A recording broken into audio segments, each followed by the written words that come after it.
We heard knocking from inside the fire. If you want to hear what really changes a fire scene forever, stay with me. Subscribe now. Some sounds don't fade with time. This is one of them that changed everything. We had already written the house off. By the time we arrived, flames were pushing through the second-floor windows, thick black smoke rolling out under pressure, the kind that tells you the fire owns the structure now. The heat hit us before we even stepped off the engine. It wrapped around your face, found its way into your lungs, reminded you who was in control. It was supposed to be a defensive operation, containment, exposure protection. No entry. That decision had already been made based on what we could see, what the fire was doing, and what the clock said about survivability. I've learned over the years that the hardest calls aren't the aggressive ones. They're the ones where you choose not to go in. We pulled lines, established water supply, started knocking down what we could from the outside. Glass blew out on its own. Roof groaned under the weight of fire. The structure was talking to us, and it wasn't saying anything good. Then we heard it. At first, I thought it was structural noise. Houses make sounds when they're dying. Popping, shifting, collapsing inward. You learn to filter those out. But this was different. It was rhythmic, muted, desperate. Knocking. From inside the fire, everything froze. Not because I ordered it. Because every experienced firefighter on that scene felt it at the same time. The hose stream wavered. Heads turned. Even the fire seemed to pause, like it knew it had been challenged. Someone yelled that they heard it too. That mattered. One person hearing something is noise. Multiple hearing the same thing is reality. I moved closer, shielding my face, listening hard. The sound came again. 3 quick hits, then nothing. Then again, someone was alive in there. That's the moment the job becomes brutally honest. All the rules you live by collide at once. Risk versus reward. Fire behavior versus human life. Training versus instinct. I knew what the building was doing. I knew how advanced the fire was. I also knew what that knocking meant. Someone wasn't unconscious yet, which meant time still mattered. I called for accountability fast.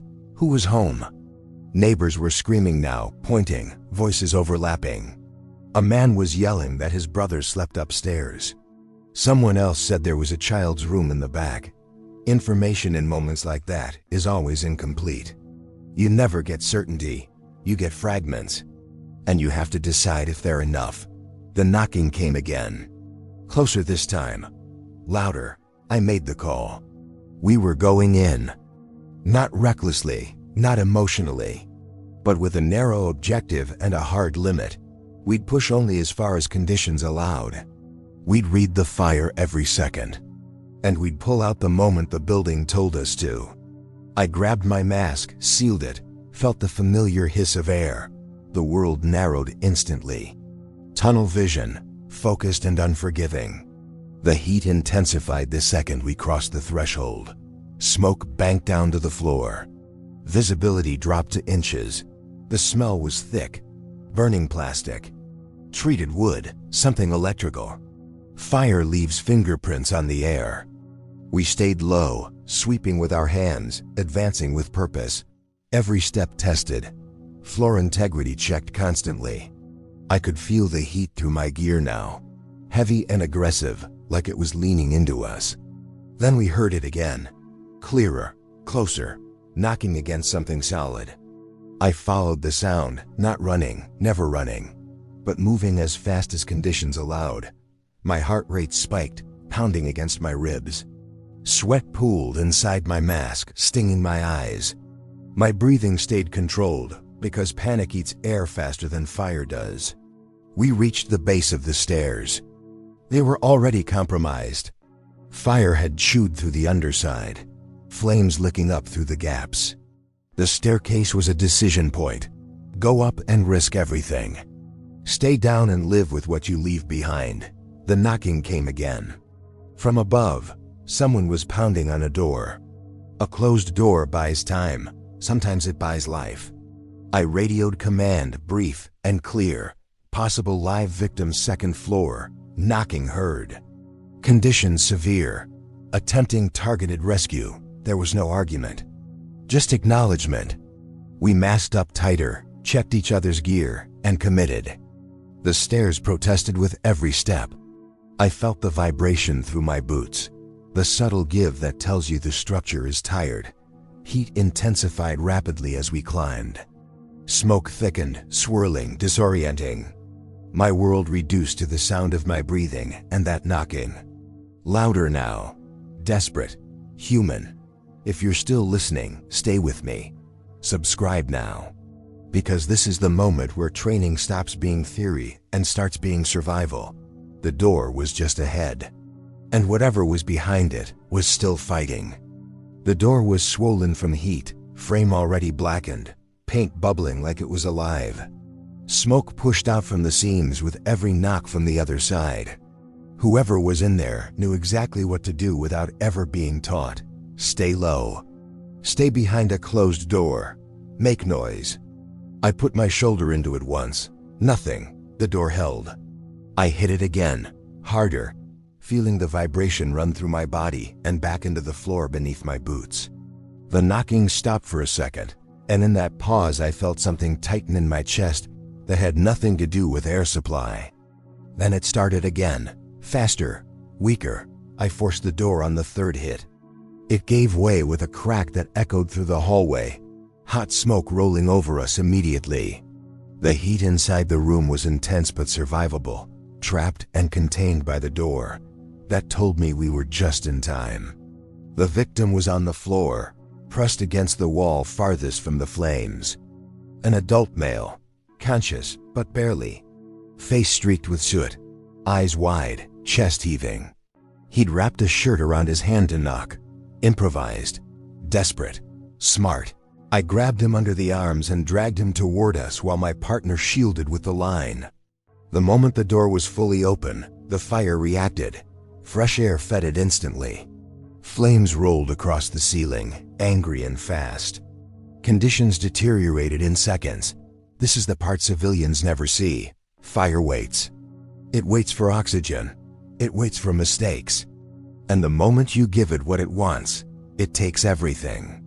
The victim coughed violently as we moved him, body heavy and uncooperative. Smoke inhalation had already done its damage.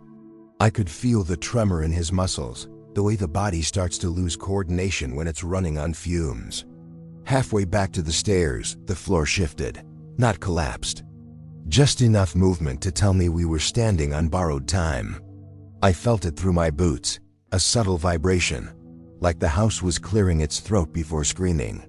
I made the call immediately. Out. Now. We moved fast but controlled. No running. Running kills firefighters.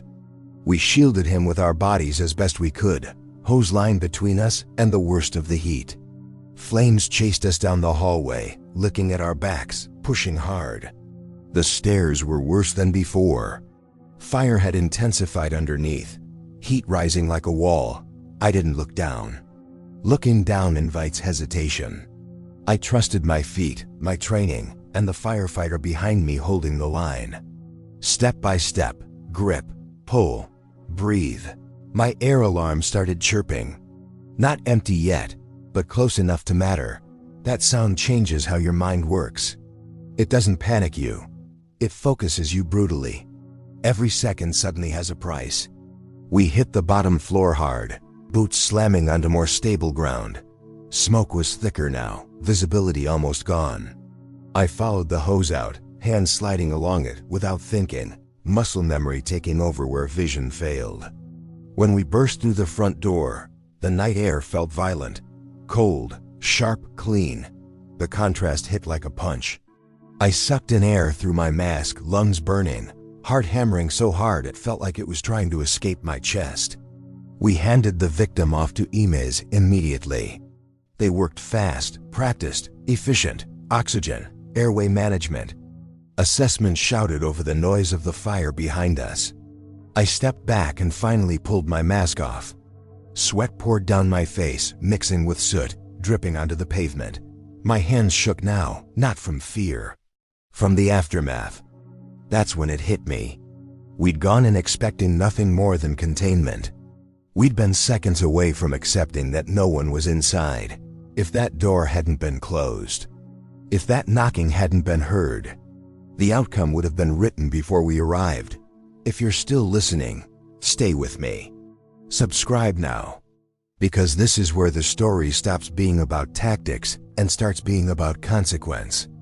The house behind us roared, fire venting violently now that it had been fed. Windows blew out in sequence.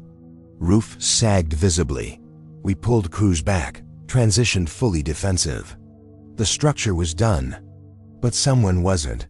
I watched the ambulance doors close and felt that familiar mix of relief and weight. Relief that we'd heard it. Weight knowing how close we'd come to not hearing anything at all. The knocking had stopped, but the sound stayed with me. And it always will.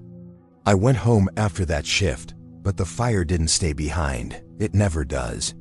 I showered until the water ran cold, scrubbing smoke from my skin, but I could still smell it in my hair, in the creases of my hands. Every time I closed my eyes, I heard it again, knocking, steady at first, then desperate, then fading. People ask what stays with you after all these years. It's not the flames, it's not the heat. It's the sounds that shouldn't exist in places like that.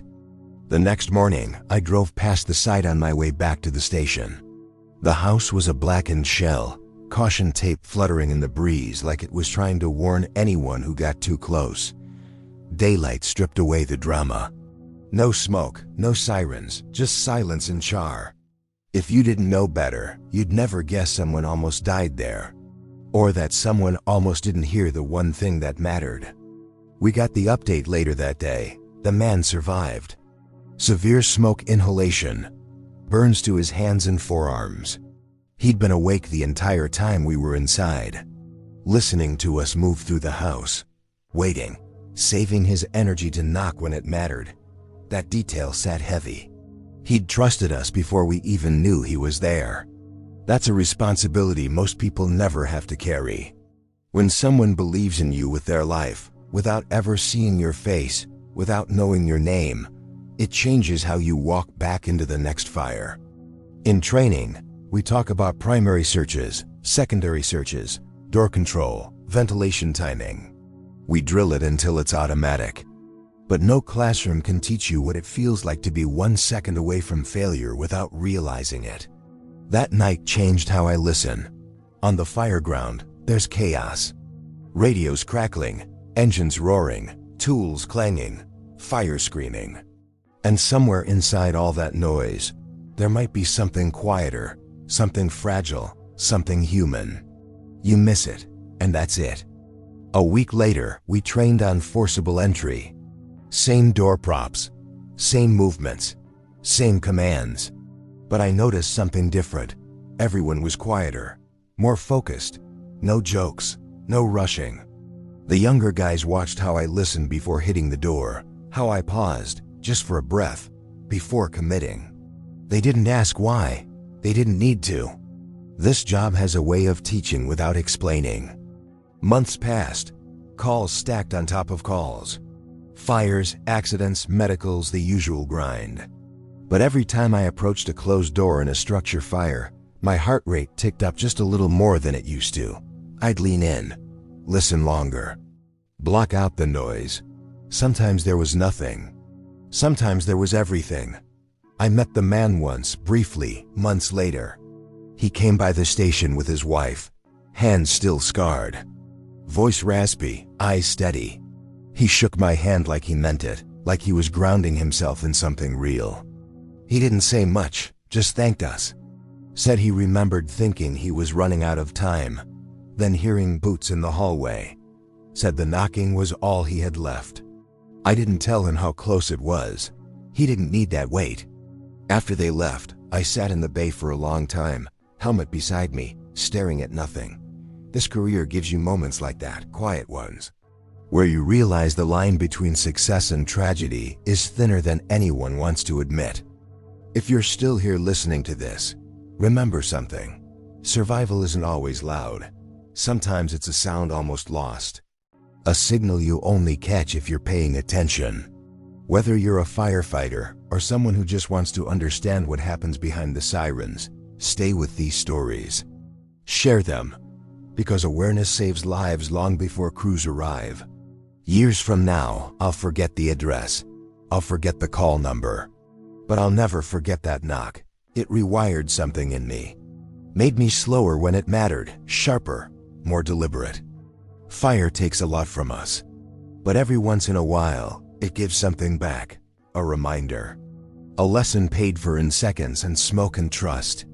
And every time I step off the rig and walk toward a burning door, I listen first. Because sometimes, everything depends on hearing what others miss. If this story stayed with you, don't let it end here. Subscribe, stay connected, and keep listening. Some lessons are learned once. Others need to be passed on.